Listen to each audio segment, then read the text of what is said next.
नमस्कार वेलकम करछि Odisha job tips रे।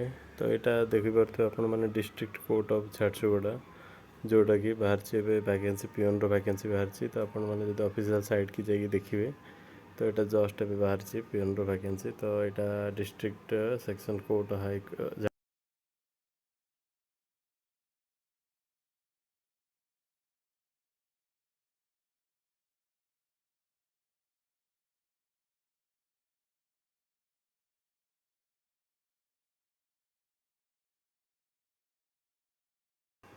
तो यहाँ से नोटिस डिस्ट्रिक्ट कोर्ट झारसुगुड़ा। तो यहाँ बाहर था आपणकर 29/9/2025 बाहर जोटा कि कौन रही नोटिसटा देखा ए।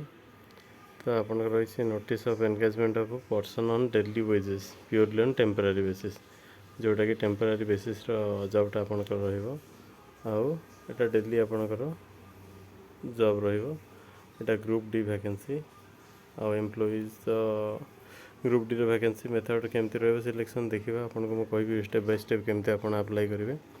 तो आपड़ जदि ऊपर को जी तो यहाँ गोटे नोटिस देती यहाँ ग्रुप डी रन मन रखिए यहाँ ग्रुप डी वैकेंसी। तो गवर्नमेंट आजिकल सब जिनसर डिमांड एत अधिक कि ग्रुप डी रे आपन को 30 पाखापाखि सैलरी रही कौन रहा आपंकर आदि स्टार्टिंग तो जानते आप परमानेंट यहाँ कहीं टेम्पररी स्टार्टिंग रू किंतु आपको कहीं बाहर करें जॉब्रु।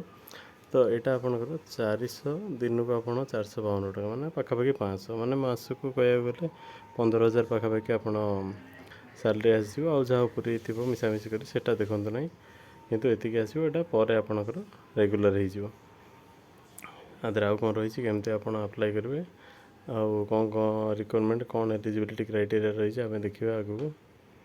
तो यहाँ कौ कौ मैंने अप्लाई करेंगे देखूँ यहाँ 18 वर्ष रु 37 वर्ष पर्यंत लोग अप्लाई करेंगे आदि एज जब आपको 18 वर्ष रु 37 वर्ष अप्लाई करेंगे आउ कौन कौन एलिजिबिलिटी क्राइटेरिया रही देखा।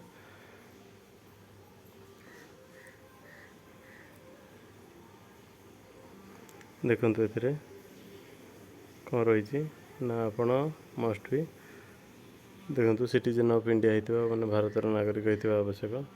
तापर रही मस्ट भी आप एमई स्टैंडर्ड पास करथिबा दरकार मैंने सप्तम 7th पास करथिबा दरकार आपण। तापर रही आप 18 वर्ष रु 37 वर्ष होता दरकार ओडिया कहि पारथिबा लिखि पारथिबा दरकार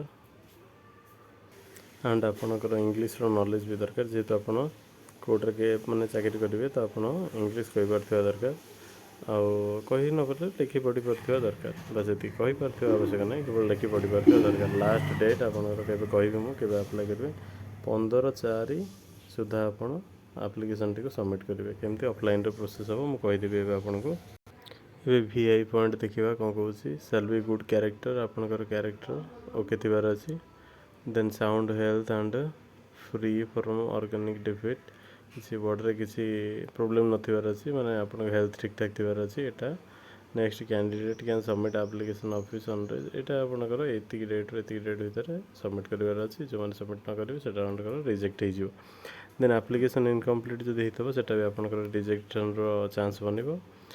देन एतिकी तो डॉक्यूमेंट कौन कौन दरकार आपनकर निजे फिलअप करथिबा दरकार duly filled application form as per prescribe format जो फॉर्मेट में आपको देखी से मैंने फिलअप करवा दरकार केमती फिलअप हम कहि। तो पीडब्ल्यूडी पचारुले केमती पीडब्ल्यूडी कैंडिडेट अप्लाई करेंगे ना नहीं तो पीडब्ल्यूडी कैंडिडेट एम अप्लाई करेंगे सेमती किसी नोटिस मेंशन नहीं कि पीडब्ल्यूडी कि कौन अप्लाई को मैंने करेंगे समस्ते एलिजिबल एथि। देन फोटोकॉपी आपनकर दरकार सेल्फ अटेस्टेड दरकार आपन साइन करके फोटोकॉपी हाफ एटा चिपकेबे तो फॉर्म रे। तो सेल्फ अटेस्टेड आईडी दरकार आपनकर माने जमते आपनकर आधार हो जेकोसी आईडी आपनकर गवर्नमेंट इश्यू आईडी आपन सेठी देबे तार फोटोकॉपी और सब थरे सेल्फ अटेस्टेड करेंगे 2 रिसेंट फोटोग्राफ आपनकर दरकार एंड अंडरटेकिंग दरकार जोटा कि आपन नॉट क्लेम रेगुलर अपॉइंटमेंट एटा जेहेतु आपनकर परमानेंट नुह एटा एबे कॉन्ट्रेक्चुअल बेसिस रे आपनको अपॉइंटमेंट दिया जिवो तो आपन एठी क्लेम करि परिबेनी कि रेगुलर बेसिस रे किसी मते दिया जाय बोली तेनु सेति पई एटा गोटे अंडरटेकिंग एटा गोटे साइन करेंगे। देन इफेक्टिव तो क्रिमिनल एक्सीडेंट आपनकर क्रिमिनल रिकॉर्ड क्लियर थिबा दरकार एटा गोटे आ जदि आपनकर किसी एक्सपीरियंस अच्छी ताहले आपनको प्रायोरिटी तो मिलिबो सेति पई सेटा मागी छी सेमती नहीं जे एक्सपीरियंस जदि नहीं अप्लाई करि परिबेनी तो समस्त एठी अप्लाई करि परिबे किंतु एक्सपीरियंस जो मानकर अछि से मानको टिके अधिक चान्स मिल। तो यहाँ से एप्लिकेशन फॉर्मेट तादर देखा कौन कौन देती ये आपंकर कलर साइज पासपोर्ट फोटो गोटे आप लगेदेवे जोटा कि रिसेंट वाला थी ये लगे आदि साइन करदे आप मैंने फिक्स करेंगे ये साइन करी तले।